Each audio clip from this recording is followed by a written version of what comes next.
Assalamualaikum warahmatullahi wabarakatuh. Selamat pagi teman-teman semuanya. Perkenalkan, nama saya Sinta Wulandari. Pada kesempatan kali ini, saya sangat antusias untuk memperkenalkan brand usaha yang saya rintis, yaitu Oh My Chick. Oh My Chick ini adalah brand yang bergerak di sektor fashion aksesoris yang berdiri sejak tanggal 13 Desember 2023. Nah, seperti yang terlihat di logo identitas brand kami yaitu mengedepankan sisi estetika dan juga keunikan pada setiap produk yang kami tawarkan.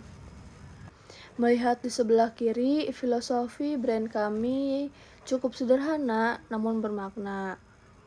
Kami memfokuskan diri sebagai UMKM kreatif. Fokus utama kami adalah value creation, yaitu mengubah material yang mungkin terlihat sederhana menjadi sebuah produk estetik yang memiliki nilai jual tinggi. Nama Oh My Chick ini kami pakai untuk mencerminkan visi agar setiap pemakaiannya terasa trendy, modis, dan penuh gaya. Nah, untuk di sebelah kanan ada sedikit cerita tentang asal-muasal usaha ini.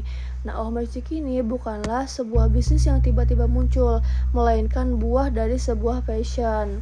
Usaha ini sudah saya rintis sejak masih duduk di bangku SMA, yang berawal dari semangat, kreativitas, dan kecintaan saya terhadap dunia handmade accessories.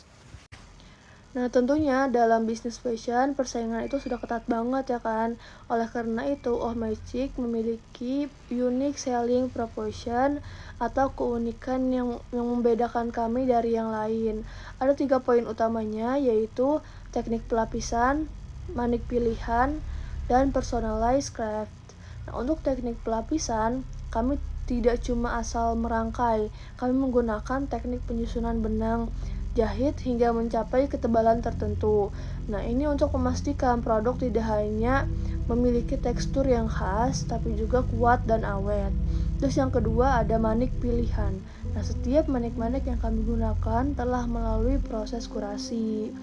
Kami menyusunnya dengan sangat teliti untuk menciptakan kesan yang cantik, eksklusif, dan bukan pasaran.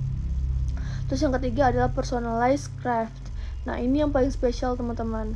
Setiap detail benang dan hiasan memberikan identitas yang unik. Nah, jadi pelanggan bukan cuma membeli sebuah produk aksesoris, tapi membeli karya seni yang mempunyai karakter tersendiri.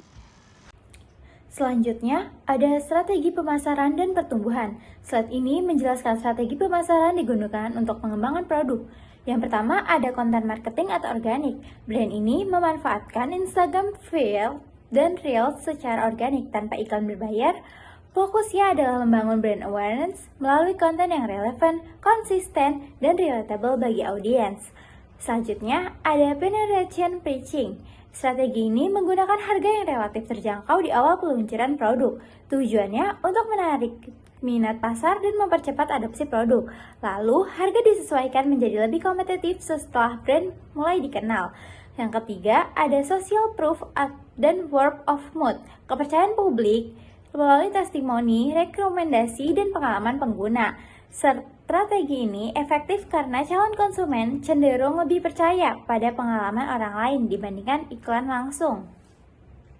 Selanjutnya, ada target audience. Slide ini menjelaskan siapa target utama dari kampanye. Yang pertama ada demografis. Target audience adalah remaja putri dan wanita muda yang umurnya lebih aktif dalam mengikuti tren dan isu self-expression.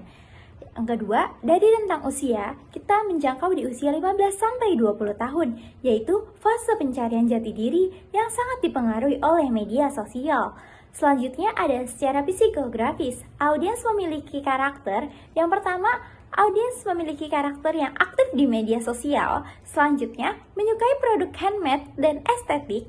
Selanjutnya ada peduli pada trends dan personal style. Selanjutnya yang terakhir, ada sensitif terhadap harga sehingga menyukai produk yang terjangkau. Pemilihan target ini sesuai dengan pesan kampanye yang menekankan kebebasan berekspresi dan penerimaan diri. Pada slide ini, Campaign Overview atau Stop Gatekeeping Skim Tone menjelaskan gambaran umum yang diangkat, yaitu Stop Gatekeeping Skin Tone. Kampanye ini bertujuan untuk melawan stigma dan aturan tidak tertulis masyarakat terhadap warna kulit, seperti anggapan bahwa warna kulit tertentu tidak cocok memakai warna atau gaya tertentu. Strategi utama yang digunakan adalah storytelling, yaitu menyampaikan pesan atau cerita yang relevan dengan keresahan audiens. Dengan cara ini, audiens merasa divalidasi secara emosional dan lebih mudah terhubung dengan pesan kampanye. Pesan inti kampanye adalah bahwa setiap orang bebas mengekspresikan diri mereka tanpa dibatasi warna kulit. Untuk mendorong tindakan nyata, kampanye ini dilengkapi dengan CTA yang jelas, yaitu seperti link di bio yang mengarahkan audiens untuk mengenal atau membeli produk tersebut. Pada periode analisis ini, konten Instagram menunjukkan performa yang cukup baik secara kuantitatif. Total tayangan mencapai 439 views dengan 23 interaksi, serta total waktu nonton selama 41 menit 13 detik. Data ini menunjukkan bahwa konten mampu menarik perhatian audiens meskipun masih terdapat peluang untuk meningkatkan keterlibatan lebih lanjut. Berdasarkan data yang diperoleh, terdapat beberapa insight utama. Pertama, 52,2% tayangan berasal dari non-followers yang menandakan potensi viralitas organik cukup tinggi dan konten mampu menjangkau audiens baru. Kedua, 37% sumber tayangan berasal dari stories, menunjukkan bahwa audiens yang sudah mengikuti akun tergolong loyal dan aktif dalam membagikan konten. Namun demikian, rata-rata waktu menonton masih relatif singkat, yaitu 7 detik dari total durasi 54 detik, sehingga perlu penguatan visual dan pesan utama pada 3,5 detik pertama agar audiens bertahan lebih lama. Dari sisi segmentasi audiens, mayoritas penonton adalah perempuan sebesar 67,2% yang sesuai dengan target pasar.